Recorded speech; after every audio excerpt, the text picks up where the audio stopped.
Hello and welcome to this video on the meaning of life. Is she really going to try and talk about the meaning of life in a 20-minute video? Well, let's see.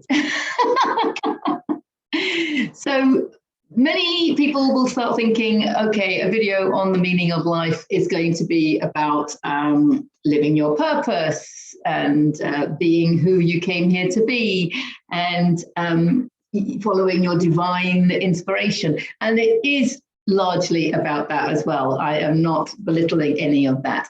Obviously, we came here to experience and express ourselves and to be creative in whichever direction floats our boat, right?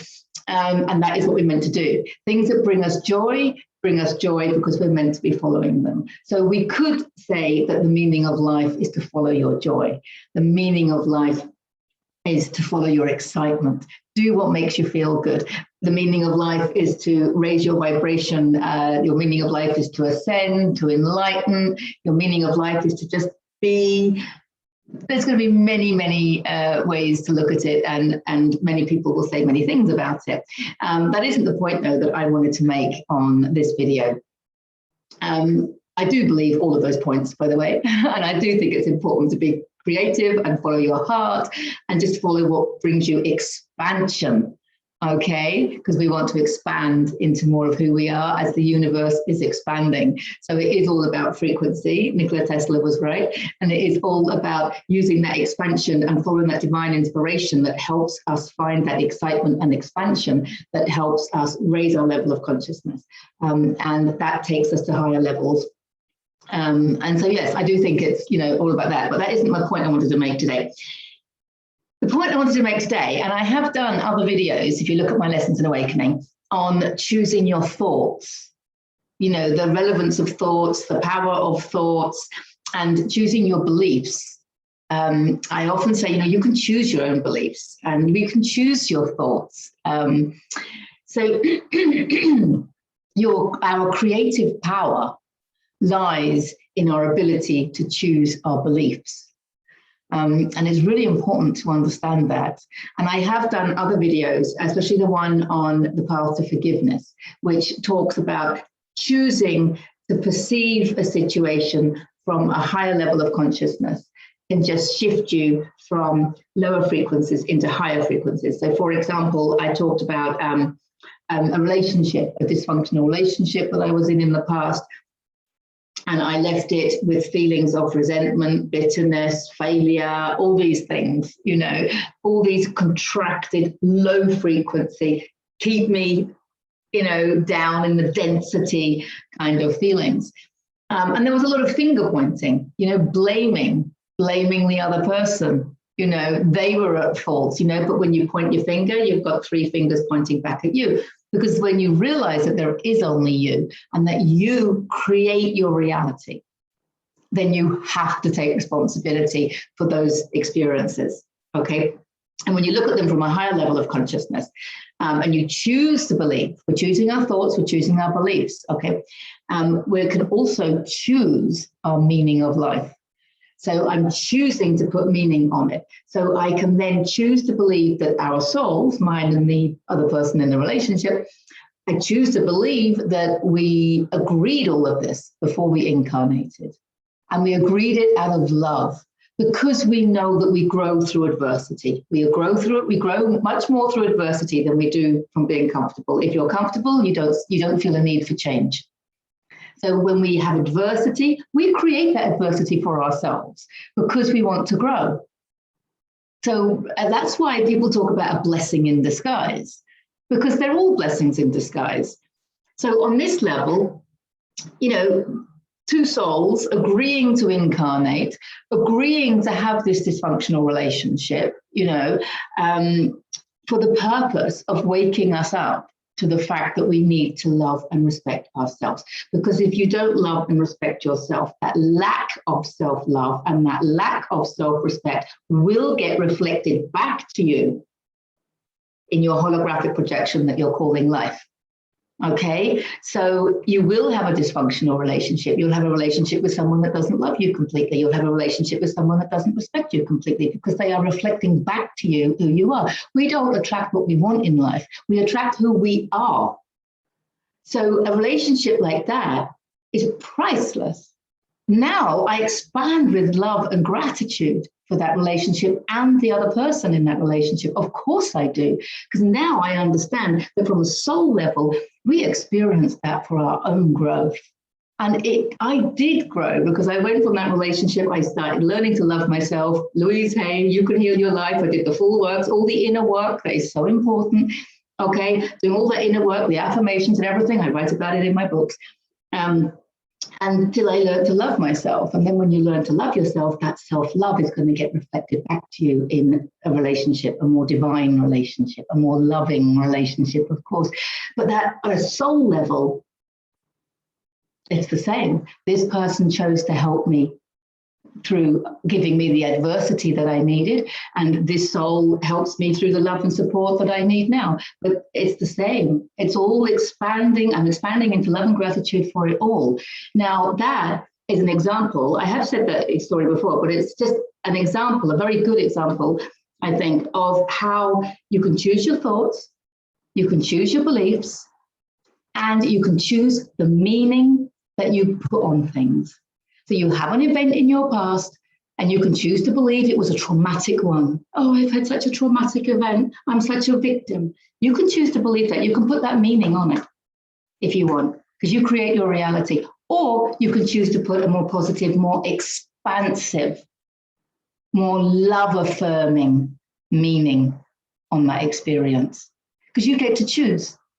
You get to choose the meaning that you put on the creation that you have made. You are creating your reality, and as you are creating it, you get to choose.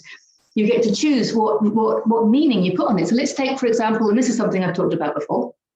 I talked about it in the last chapter of my first book, and I talked about it in the last video I did, about butterflies, white butterflies, and dragonflies.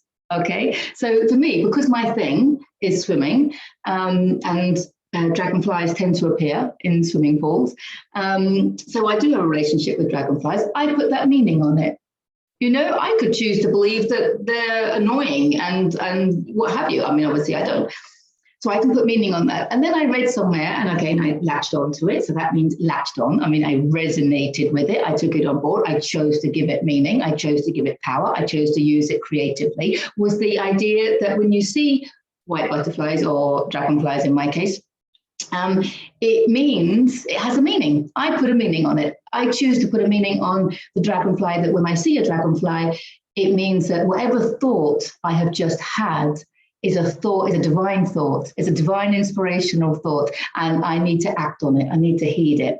And because obviously I see the dragonflies when I'm swimming, and that's when I'm in my own zone, I'm zoning out, I'm on automatic pilot, and I'm daydreaming, and I'm in my own world, which is of course a very, meditative state to be in. So ideas come, and my best ideas come when I'm swimming. A lot of people have their best ideas in the shower because they're on automatic pilot. And doing their physical body is busy doing something that they know how to do without concentrating. So when you have these ideas, we need to put meaning on them. We get to choose. So, and I do talk about the story whereby the first dragonfly comes. I was like, okay, so what was my thought that I had? The thought I had was to write a book. It was like, oh, I should write a book. I had this thought, obviously not consciously, it just came to me. And then I saw a dragonfly. So I was like, oh, that means I should write a book. Don't be silly. I dismissed it straight away, because that's what we do. We dismiss our divine inspiration all the time because of the density that we're in. I'm not good enough. I can't do it. Who wants to read a book that I've written? Who wants, all of this. But then as I got back into my flow, I started thinking of things that I could write about. And then a second dragonfly came and I'm like, okay, so I can write about something. I really do need to write this book. No, but I don't know how to publish. I don't know how to get something. I don't know how to promote it. I don't know how to do all of this, so I can't do that. No, I can't do that, right? And then I went back into my state, and then there was three dragonflies came, and it was almost like there was a party. It was a party of dragonflies, and they were not going to let me get off the hook this time. It was literally the meaning that I put on it. I created that meaning, but I needed to do that. My higher self was getting quite frustrated with my human, probably because my human was being so dense. Okay, but all our thoughts and our ideas, they come from our higher self. We are everything. We are source. We are creator. We are everything. Okay. So in the end, these dragonflies were literally having a party right in front of me as I'm trying to swim. They were literally saying, oh, for goodness sake, wake up and write that book. And then what was interesting was that I had a little shift within me, because something shifted within me at that time. And there was a realization that I had to write this book. It wasn't a desire. It was a realization that I had to do it because this was coming so clearly from a higher source. And so I did have fear. Yeah, I then had some fear, but I had that kind of fear whereby you've got that fear because you know you have to do it. You know you've got to step out of your comfort zone. You know that you're being pushed, you're being called from a higher source. You know that. It's like your human is having a little metaphorical slap around the face, kick up the backside, however you want to view it, whatever meaning you want to put on it. Anyway, I'm telling that story again because it's an example of how I put meaning on the dragonflies, okay? But you get to choose. With bees, you can have a bee come in and one person could go, oh no, bees, oh no, they're gonna sting me. And you're contracted with fear. You can choose that meaning if you want to be contracted with fear. You can choose that meaning and you can contract with fear. That's your choice, okay? Or you can say, oh, there's a bee. You know, they're getting quite endangered. I'm going to send it some love. And they make honey and they make organic honey. And oh my God, they're just a beautiful part of creation. And you get to choose to put that meaning on the bee. You know, you could look at it and just give it love and gratitude for all that bees do for us. And when you do that, you're going to expand. So you see a bee, you have created that bee in your reality, and you get to choose the meaning you put on it. So you can choose a meaning that contracts you, or you can choose a meaning that expands you. Do you see what I'm saying? This is a really important point, I think. It's the same with lots of things. It's like the synchronicities, all the synchronicities, like seeing numbers. You know, that's why synchronicities are so beautiful, it's so important and so beautiful. Because you're creating them, and then you get to choose the meaning you put on them. And when you choose to put an expansive meaning on it, hey, you are just literally kicking yourself up the backside. That's just brilliant. You know, that's the way to do it. So today, the day that I'm actually recording this is Friday the 13th. You know, I heard someone say yesterday, oh, tomorrow's Friday the 13th. You know, oh God, you know, not the best day to do whatever. What? You get to put your meaning on it. Who says that Friday the 13th has to be a contracted state day? A contracted state day. Funny way of saying it, but I think you know what I mean. No, it's like, I'm going to put meaning on it. It's Friday the 13th. I'm going to expand into that. And I am, because I'm doing my videos. So you get to put meaning on everything. You're creating your life and you put meaning on it. You can put meaning on every book that you've read. You can put meaning on every person in your life. And you can shift that meaning to something that's going to expand you. Let's give another example. So somebody recently was telling me that they didn't get the job, right? Oh, I didn't get the job I went for. Okay. So you didn't get the job that you went for. So you could choose to believe that you're not good enough. You're not good enough for that job, right? You're not deserving. You're not worthy. You can be contracted and depressed and upset that you didn't get the job. You have that choice. You can put that meaning on it. You get to do that, right? That's how powerful you are. You can contract into depression if you choose, okay? Or you can understand that everything is energy, okay? And that job is energy, everything, every thought, every belief, every job, every activity, the colleagues, the location, the building, everything is energy. And you're vibrating at a certain frequency. So you can choose to believe that actually you had a lucky escape because your vibration has probably risen way above the frequency of that job. And if you had got that job, you would have got stuck in that frequency. You can choose to believe that. You can put that meaning on it. And you're like, well, if you didn't get that job, isn't that glorious? Because it means that that wasn't the job for you, and that your frequency, there's going to be a job that resonates, whereby you can share your gifts and skills, okay? Your divine gifts and skills, whereby you can be who you came here to be. So there's a better job for you. And if you had got that job, you would never have got the better one. You won't be able to find the better one. You won't be free and looking to find the better job. Okay, so actually you get to choose not getting the job. Is that a good thing? Is that a blessing in disguise? Is that a good thing? Or is it, bringing you down into contraction?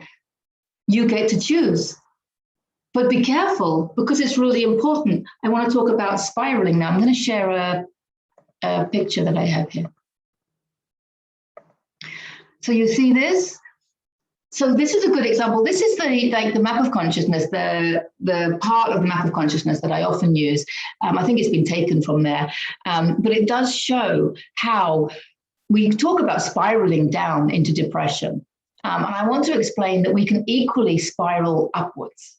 Okay, so if you find yourself spiraling down into, you can see the words here, boredom, frustration, impatience, disappointment. You know, they're not majorly depressing ones, but you can spiral down and you can get into anger, revenge, hatred, you know, and all these, and fear and depression and powerlessness and victimhood and stuff. Okay, now, this is how putting meaning on your life is so important and so powerful for you, because if you lose your job, or if you lose your job, it's because you're not resonating. It's because you're ready to resonate with a better job. If the universe is asking you to do more with your life, maybe to be self-employed and to express yourself more and to express your divine gifts, and you're turning down opportunities because you're not listening to the dragonfly, but you're turning down opportunities and staying in a job just for the wrong reasons, you know, then the universe will kick you out the backside. You'll lose the job, right? And that's a good thing. It's a blessing in disguise, because you're meant to be spiraling up, putting more positive meaning on that. But if you insist on putting negative meaning on it, and you're full of rejection and resentment and failure, and I'm no good, and I don't deserve a job, I don't deserve this job, you know what's going to happen with that frequency? You're going to attract a lot more jobs that you don't get. Until you just don't even get the offers in the first place, or the, you know, applications in the first place. And that's how you spiral down and down into this fear. Now, one of the ways of kickstarting yourself, if you find yourself on this spiral down, one of the best ways I've found to kickstart yourself is random acts of kindness. Random acts of kindness. You just go out wherever you are and you just find people to help. It could be just smiling at people that are sad. It could be just carrying bags for people. It could just be letting people know how appreciated they are. Or it could be more than that. It could be charity work, you know, whatever. But random acts of kindness, because there is no one else. There is only you. And everybody is a reflection of a part of you. So if you're feeling down, go out, find people that are feeling down, which won't be difficult because they'll be reflecting back to you, and then go and help them. Show your kindness towards them, because you're not showing your kindness towards yourself. We tend to find it easier to show kindness to others more easily than we show kindness to ourselves. But the others are a reflection of you. They are a part of you. So go and offer your kindness, and you will notice that it will shift your energy. And then you can start putting meaning, more positive meaning, more expansive meaning, so that you can then spiral up this emotional guidance scale rather than down it. I hope that makes sense. I hope that makes sense. If it doesn't, you can choose to put any meaning on it you like, because that's how it works. So really what I wanted to say in this video is, you choose the meaning. So if there's something that you're not happy with, you can choose to believe anything you like, and therefore you get to put the meaning on it. You are the one that gives meaning to your life. What is the meaning of life? I don't know. What is the meaning of your life? What meaning are you putting on your life? What meaning are you putting on your actions? And what meaning are you putting on your experiences? You know, you can look back in your life at experiences that you've perceived as negative. You can choose a more expansive meaning. It was growth. It was the adversity you needed. You chose it. Not only did you choose it, but the person that you're perceiving as being the perpetrator agreed to play that role for your benefit so that you would wake up. And all you've done is be resentful and point fingers at them. But they did it at a soul level out of love. So now you start pointing the finger at you. You are responsible. You are that powerful. There is only yourself to forgive. You can check out more about that in my video on the path to forgiveness. So you realize that there is only you, and you get to create whatever you want. So, you know, if somebody gives you a funny look in the street, you know, or gives you what you're perceiving it to be a dirty look. I mean, who says it's a dirty look? They might be confused. They might be in their own zone. They're completely in their own zone, and they might be having a conversation with their higher self, or, you know, talking to themselves in some way, you know, and they just see you, and that look on their face just happens to be, you know, what they're doing at that time. It's got nothing to do with you. Don't take anything personally. One of the 4 agreements by Don Miguel Ruiz. Don't take it so personally. You put meaning on it. You could say, oh, so-and-so gave me a dirty look. Oh, contracted. They obviously don't like me. Oh my God, that's bad. That's awful. That's unacceptable. I don't like that. You can put that meaning on it if you want. Or you can go, you know, oh, I saw so-and-so, you know, they were in their own world. It was great. You know, they were in the zone. And I said hello to them, but I don't know if they saw me. But either way, you know, it was great that they were in the zone, or it was nice to see them, or whatever. You could just put yourself in an expanded state, put a positive meaning on it. It's a reflection of a part of you. It's all an illusion. The whole thing is an illusion. You get to choose, you know, it's like a game. And one of the best rules to learning how to play the game is put the meaning on the things you create. Put the meaning on the things you create. Put an expansive, loving, self-loving meaning on the things that you create. I hope that helps. Let me know in the comments anything that comes to you while watching this, and I look forward to seeing you in the next video. So bye for now.